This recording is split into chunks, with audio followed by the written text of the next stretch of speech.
Hey guys, it's Miss Sonatore. Happy Monday to everyone. What a beautiful day outside to kick off a start of a wonderful week. I'm happy to be here again, ready to read you a brand new story that I know you're gonna love. But first, I have some important news to share with you. Our class plant has buds growing up. They're not very big, they're little, but I'm gonna take a picture and post them in the class Facebook page for you to see. I can't wait for them to keep growing and growing. Again, I miss you guys a lot. I'm gonna send you a hug from my home to yours. Today we're gonna start reading another chapter book, so I'm just gonna read chapters each day, so you'll have to tune in to see what happens next. Now this story is a Jigsaw Jones mystery story. It's called The Case of Hermie, the missing hamster. So there's a hamster that's missing, and we need to figure out where this hamster is. So I want you to actively listen as I read chapters 1 and 2 of this Jigsaw Jones story. Here we go. Chapter 1, Jigsaw Jones, Private Eye. It was Sunday afternoon, 4:36 p.m. I was in my office on the dirty side of town. Okay, actually, I was in my treehouse in the backyard, but it has a wooden sign that read office. And it was dirty, but that's no big deal. When you're in my line of work, you get used to a little dirt.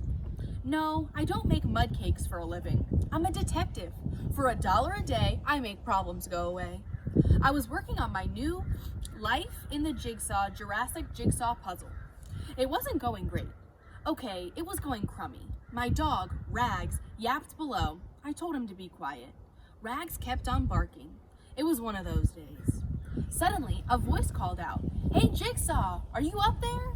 My next door neighbor, Wingnut O'Brien, climbed the treehouse ladder.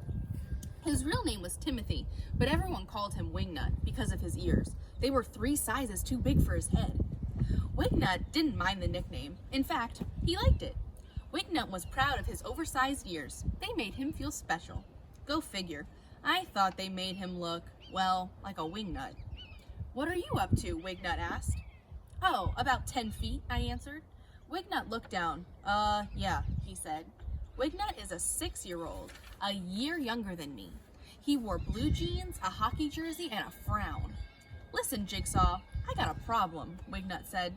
"I make problems go away," I answered, "but it'll cost you. You know my rate. I get $1 a day." Wingnut's eyes started to water. Oh, brother. I handed him a box of Kleenex. In this line of work, you see a lot of tears.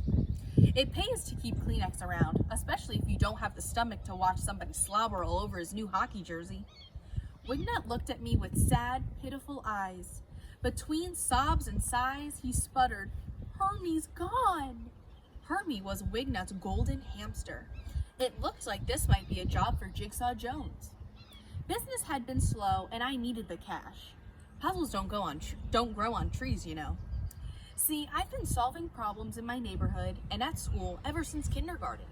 I was in 2nd grade now in Miss Gleason's class, but some things never change.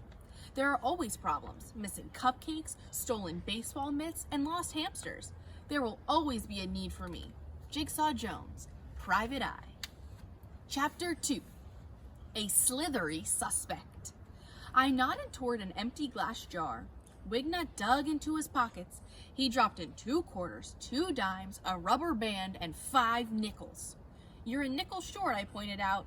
Wingnut's face got all squinched up, like he was going to cry or something. "You can owe me," I said.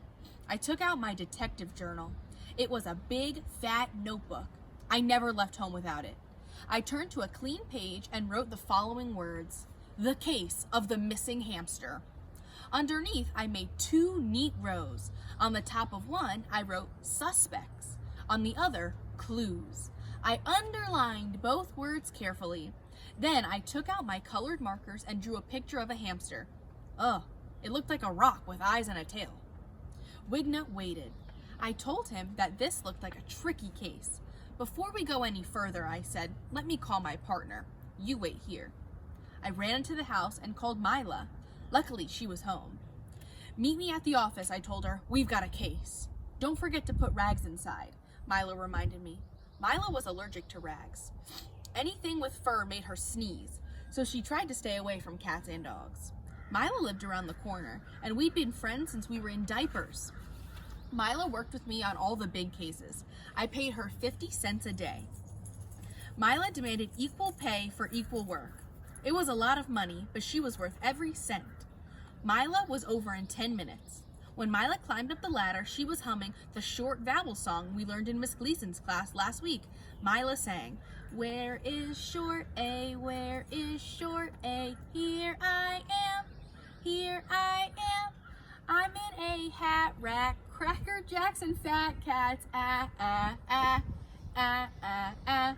Where is short E? Where is short E? Here I am, here I am. I am in a red bed, jelly eggs and jet sets. Eh, eh, eh, eh, eh, eh." If Mila wasn't humming something, she was probably singing. I didn't mind. She had a pretty voice. We all sat together on the floor of the office. I poured lemonade and told Mila about the missing hamster. Mila was all business. "When did you see Hermie last?" she asked Wignut. "Yesterday morning," Wignut sniffled. "He was in his cage with Sammy, that's my other hamster, happily gnawing on a piece of cardboard." "How did you know he was happy?" I asked. Wignut shrugged. "I don't know. He just had a happy face, I guess." "Show me," I said. Wignut was confused. "Does it matter?" "Everything matters," I said. "A mystery is like a jigsaw puzzle. You can't put it together until you have all the pieces." "Show me," I repeated. "What exactly did Hermie look like yesterday morning?" Wignut half closed his eyes. He puffed out his cheeks. He tightened his lips and poked out his two front teeth. I had to admit it. Wignut looked like a happy hamster. "Okay, a happy hamster with really big ears." "Thanks, Wignut," I said. "You never know. That may be the missing piece we need to solve the mystery." Mila twisted her long black hair and sighed. She asked Wignut, "Did Hermie have any enemies?" Wignut thought for a moment. "No," he said. "Everybody loves Hermie, even Jake, and he's a teenager. Most teenagers don't like anything." Jake, better known as Jake the Snake, was Wignut's big brother. He was 14 years old and a little strange. People called him Jake the Snake because he loved snakes. I mean, this guy really loved snakes. He had snake books, snake t-shirts, snake posters, but most important of all, he had a pet snake, a rosy boa. It was pretty big. Sometimes Jake brought it outside, wrapped around his shoulders. It was long, smooth, and totally gross. To be honest, I didn't really like snakes, not even from a distance. Under the word suspects, I wrote Jake. In the beginning of a mystery, everyone is a suspect, and anything is possible. Think hard, I told Wignut. Would anyone or anything want to harm Hermie? Wignut shrugged his shoulders. Well, I guess an owl would love to get at Hermie. He'd make a nice meal. Disgusting, Mila said. Any other enemies? I asked. A cat, maybe? Wignut said. Then he thought some more. A snake. Mila sat upright. Did you say a snake? Wignut got all worried looking. You don't think? Jake's snake is the only suspect we have, I told Wignut. We'll need to come over to your house and look for clues. Okay, it's almost dinner time. I can't have friends over on school nights. Sure, Wignut. I patted him on the back. Maybe tomorrow after school. Don't worry, pal. We'll find Hermie. Wignut left us alone in the office. What do you think? I asked Mila. I think, she said, that we need to do some research. About hamsters? I asked. Yes, she said, and about the eating habits of snakes. And that is the end of chapter 2. I love this story so far. It keeps you on the edge of your seat, keeps you on your toes. So I hope you guys have an awesome day. Tune back in here with me tomorrow to hear some more of our awesome Jigsaw Jones story. Love you guys. Have a great Monday.